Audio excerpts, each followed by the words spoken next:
me vient juste après vous avoir entendu, on a l'impression que notre époque s'accélère de manière dramatique. Est-ce qu'elle s'accélère vraiment ou finalement est-ce que c'est une vue de l'esprit? Il est vrai qu'il y a incontestablement des accélérations. Vous voyez par exemple la façon de tuer ou la façon de guérir d'un siècle à l'autre. Prodigieuse expansion exponentielle. On pourrait citer beaucoup d'autres cas.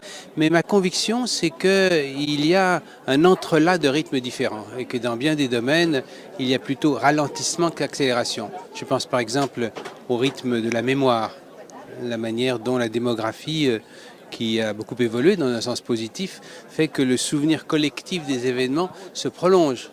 Dans le cas du procès Papon, 55 ans après les événements, c'est évidemment tout à fait frappant. Donc distinguons, si vous voulez bien, l'impression que nous pouvons avoir, et qu'au fond beaucoup de gens ont eu, surtout les vieillards, aux différentes époques, et la réalité d'un contemporain qui est beaucoup plus complexe.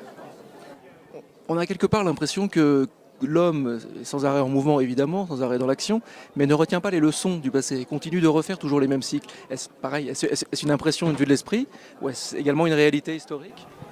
Grande affaire pour l'historien qui est évidemment soucieux de servir son temps et d'aider à la lucidité et par conséquent peut-être à l'action des hommes d'État bien sûr, mais aussi des citoyens. Je pense que l'histoire n'est pas maltraitée aujourd'hui en France et que l'attention qui portent les Français et les Françaises est significative. Alors évidemment, on a parfois tendance à exagérer l'inédit, à dire que ça n'a jamais eu lieu. Ça a eu lieu avant, bien sûr. C'est un danger.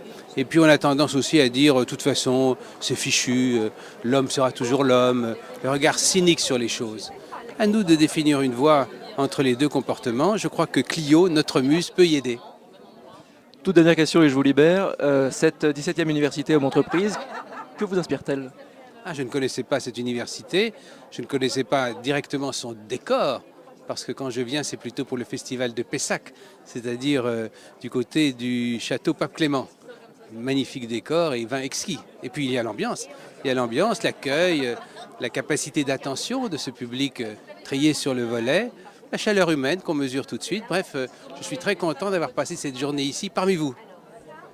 Merci beaucoup, monsieur Jeannonnet, et passez une très bonne fin de journée. Merci.